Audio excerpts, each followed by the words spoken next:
انسان کے امراض ہیں جو انسان پر اگر حاوی ہو جائے تو انسان کی شخصیت مسخ ہو کر رہ جاتی ہے، اور پھر وہ گھر، اور آپ دیکھ لیجئے جو بھی جھوٹا شخص ہوگا، جو سخت مزاج ہوگا، لوگ اس کے قریب نہیں آتے، لیکن اگر کوئی صلح صفائی کے ساتھ، محبت کے ساتھ، شفقت کے ساتھ رہ جائے، بہت بڑا عالم نہ ہو، گفتار کا غازی نہ ہو، کردار بھی نسبتاً کم ہو لیکن نرم خو ہو، تو آپ دیکھیں گے کہ اس کے گرد گرد لوگ نظر آتے ہیں۔ تو آپ صلی اللہ علیہ وسلم کو اللہ تعالیٰ نے بھی تو یہی کہا نا، یہ تم سے محبت اس لیے رکھتے ہیں کہ تم ان کے ساتھ نرمی کا رویہ ہے تمہارا۔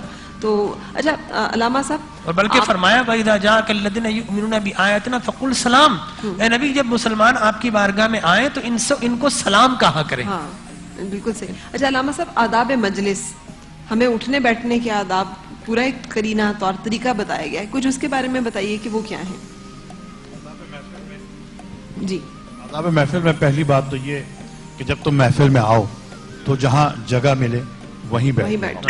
ایک تو یہ ہم اپنے اسٹیٹس کے لحاظ سے یہ نہ دیکھیں کہ وہ چیئر ہماری وہ دھکا دیتے ہوئے ایک دوسرے کو پھلانگتے ہوئے کہ جی میں آگے ہو جاؤں۔ دوسری بات ابھی مولانا جمیل صاحب نے پیش کی کہ 3 آدمی ہوں، یہی بات بزم میں بھی ہے کہ اگر آپ بزم میں بیٹھے ہوئے ہیں، مجلس میں بیٹھے ہوئے ہیں، تو ایسا نہ ہو کہ 2-4 آدمی ادھر گفتگو کر رہے ہیں اور 2-4 آدمی ادھر گفتگو کر رہے ہیں، اس سے بھی اجتناب بڑھتا جائے اور محفل میں بیٹھا جائے، جہاں آپ کو جگہ مل جائے آپ اس میں وہاں پہ بیٹھ جائیں۔ دوسری بات یہ کہ جب آپ 10, 20, 25 آدمی بیٹھے ہوئے ہیں تو آپ کا موضوع گفتگو وہ ہونا چاہیے جو سب کا پسندیدہ ہو، یعنی ایسا نہ ہو کہ کسی کی دل آزاری ہو رہی ہو، کسی کے خلاف گفتگو ہو رہی ہو، کسی کے بات ہو رہی، تو آپ وہ گفتگو کریں جو سب کے لیے پسندیدہ بھی ہو، سب اس میں دلچسپی بھی لیں، سب سنیں بھی، اور وہ کسی کے خلاف نہ ہو، غیبت نہ ہو، بدگوئی نہ ہو، کسی کی برائیاں نہ بیان ہو رہی ہوں، اس قسم کی کوئی ایسی چیز نہ ہو رہی ہے جو کسی کے لیے تکلیف دہ ہو۔ یہ آداب محفل میں۔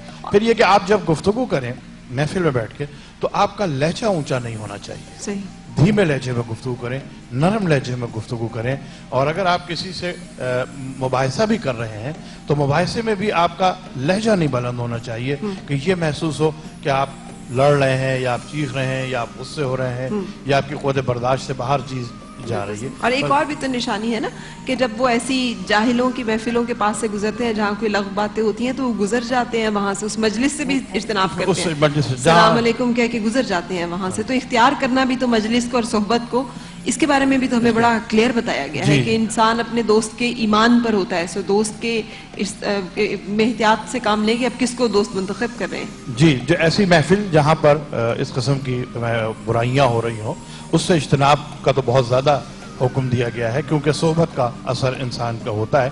اگر ایسی صحبت میں بیٹھو گے تو اگر تم نے ان کو نہ بھی اپنایا مگر مشہور تم اسی صفت سے ہوگے کہ یہ اس صحبت میں بیٹھنے والا ہے جس میں وہ برائیاں تھیں۔ اس معاملے میں مجھے سر شیخ سعدی کی وہ حکایت بہت اچھی لگتی ہے کہ حضرت نوح کا بیٹا پیغمبر کی اولاد ہونے کے باوجود چونکہ ایسے لوگوں کی مجلس اور صحبت میں رہا تو سرکش ہو گیا، کافر ہو گیا، اور اصحاب کہف کا کتا، اس تک کا تذکرہ، صالحین کی صحبت میں رہنے کی وجہ سے وہ کتا بھی معتبر، تو یہ صحبت کا کمال ہی ہے۔ تو یہ اسلام جو ہے وہ اصل میں آیا ہی انسان کے کردار کی تعمیر کے لیے ہے، اور کردار کی تعمیر انہی چھوٹی چھوٹی چیزوں سے انسان کا کردار بنتا ہے، اور اخلاق حسنہ جس کو ہم کہتے ہیں، اخلاق حسنہ کو انسان اپنا کے اپنے آپ کو بلند کر سکتا ہے، معاشرے کو بہتر بنا سکتا ہے اور دوسروں کے لیے خود رول ماڈل بن سکتا ہے۔ اچھا سر، ڈاکٹر صلاح الدین ثانی صاحب، آداب گفتگو کچھ اس کا بھی تذکرہ کر دیجیے۔ آج کل ہم گفتگو میں بہت نامناسب الفاظ اور لہجہ،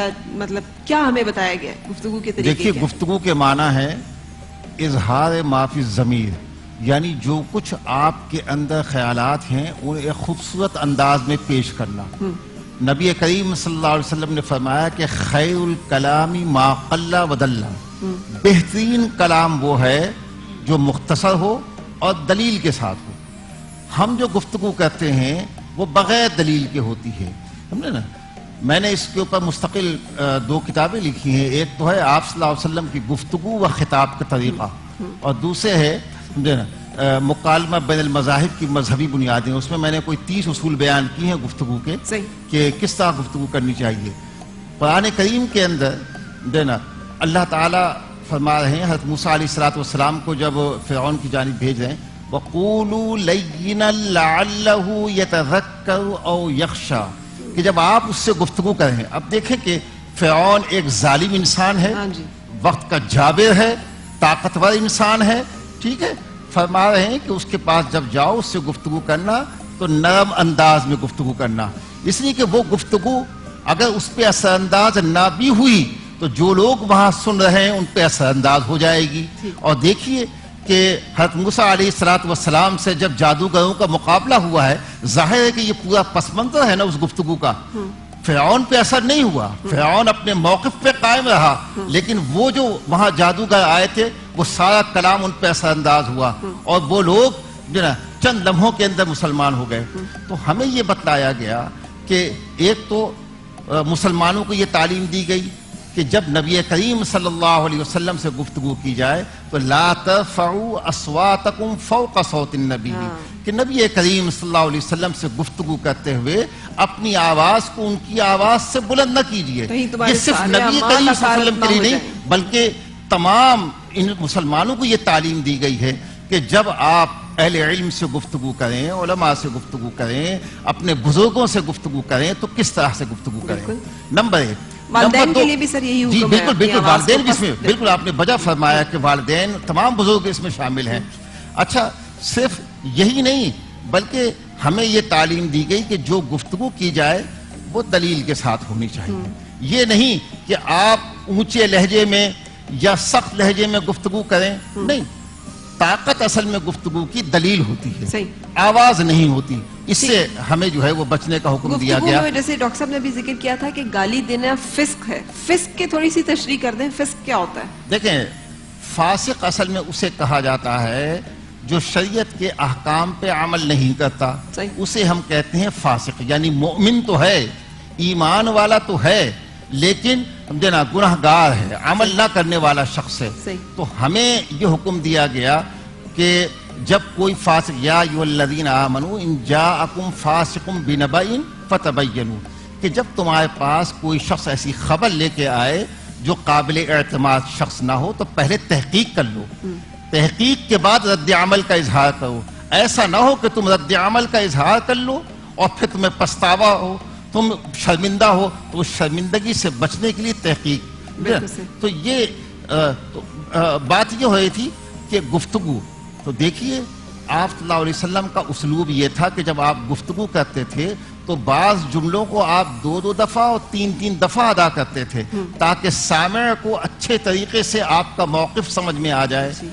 اسی طریقے سے آپ صلی اللہ علیہ وسلم جب گفتگو کرتے تھے تو ٹھہر ٹھہر کے گفتگو کرتے تھے تاکہ جو لوگ سن رہے ہیں وہ بھرپور طریقے سے ان چیزوں کو محفوظ کر لیں. یہ جو آج ذخیرہ حدیث سارا محفوظ ہے نا, یہ دراصل اسی وجہ سے محفوظ ہے. تو یہ ہمیں مسلمانوں کو سکھلایا گیا. بالکل صحیح. مفتی صاحب آپ یہاں پہ موجود ہیں, جیسے بھی گفتگو میں اثر ہو, بعض اوقات میاں بیوی کچھ کہتی رہتی ہے, میاں کے اوپر اثر نہیں ہوتا, یا میاں کچھ سمجھانے کی کوشش کرتا رہتا ہے, بیوی پہ اثر نہیں ہوتا ہے, یا بچوں پر اثر نہیں ہوتا, ان کو ہم بتا رہے ہوتے ہیں.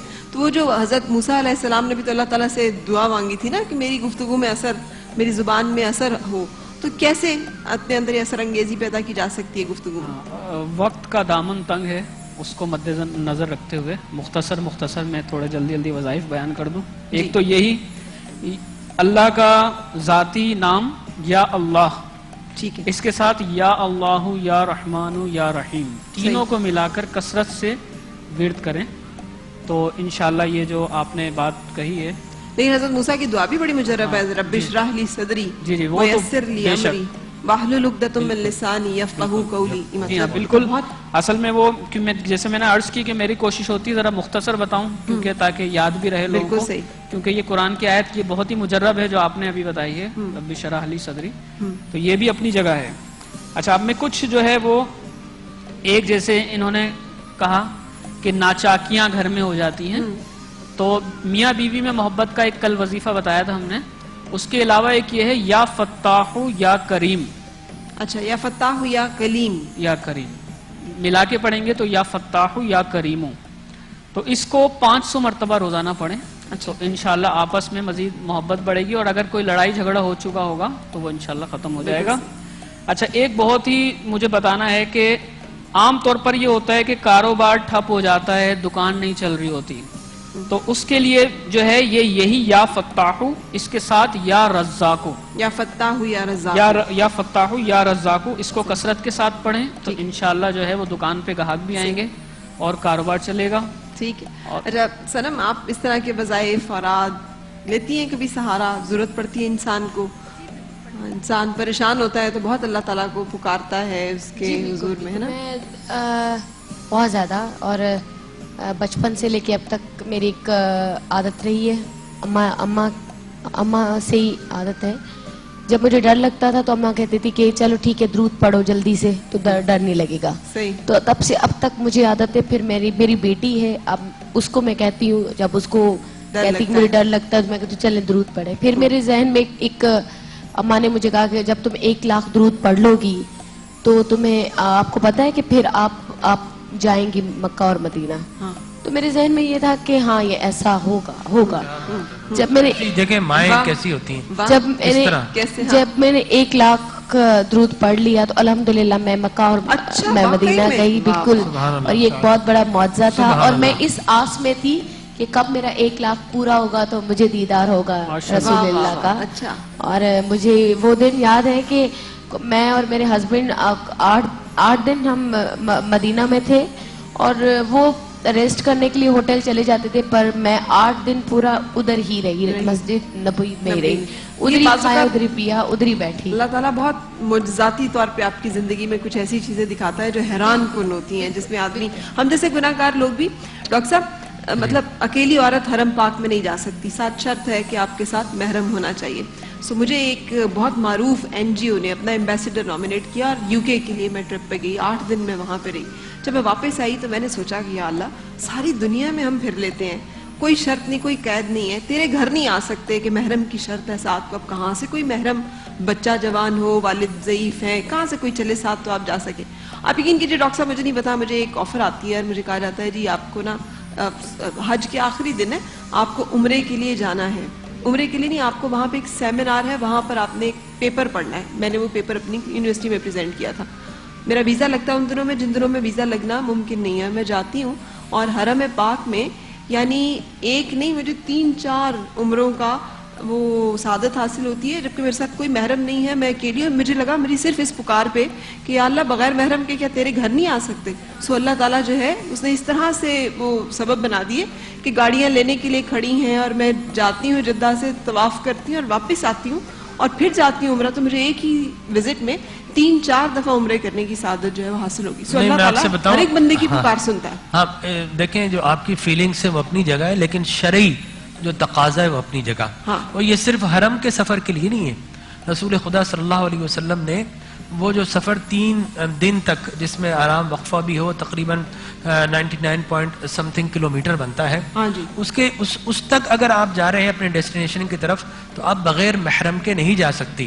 یہ نہیں کہ خاص حرم کے لیے یا اس کے لیے فارمولہ ہے، کسی بھی سفر کے لیے مطلقاً خواتین کو منع کیا گیا. لہذا شریعت مقدم ہے. ہم مسلمان ہیں تو ہم نے پہلے اسلام کی ماننی ہے، پھر اپنی جو فیلنگز معاشرت کا ذکر ہو رہا ہے اس میں یہ بھی ہو گیا. اب یہ ڈبل اسٹینڈرڈ البتہ ضرور ہے کہ حرم کے لیے جا رہے ہیں تو پھر وہ لازماً وہاں مانگا جائے گا کہ جناب آپ کے ساتھ محرم ہے نہیں، ویزا نہیں دیا جائے گا. اور پیپر پڑھنے کے لیے اکیلی خاتون کو ویزا دے دیا جائے گا. باقی ممالک جو ہیں وہ نہیں مانگتے نا، نہ UK مانگتا ہے، نہ US مانگتا ہے، نہ باقی لوگ مانگتے ہیں کہ آپ کے ساتھ کوئی محرم ہونا چاہیے، آپ کے ساتھ وہ تو آپ کو آرام سے ویزا دے دیتے ہیں. لیکن سعودی عرب میں ویزا ایسے نہیں ملتا، اس کے لیے شرط بہت ضروری ہے. اچھا ہم ایک خوبصورت سا کلام اگر آپ کی اجازت ہو تو اپنے قوال. اسلام کے اس حکم میں حکمت بڑی ہے. اگر محرم ساتھ ہوگا، خواتین کے معاملات ایسے، کوئی تہمت لگ سکتی ہے، کوئی نقصان ہو سکتا ہے، اور بہت ساری چیزیں ہیں، تحفظ ہے بہت بڑا، بہت ساری چیزیں. شریعت نے ہر چیز کو سوچ سمجھ کر جو قوانین دیے ہیں یقیناً انہی کو ایکسپٹ کرنا. اس لیے کہ جو اسلام میں داخل ہو جاتا ہے نا وہ مسلمان کہلاتا ہے، اور جس میں اسلام داخل ہو جائے وہ مومن کہلاتا ہے. واہ واہ کیا بات ہے.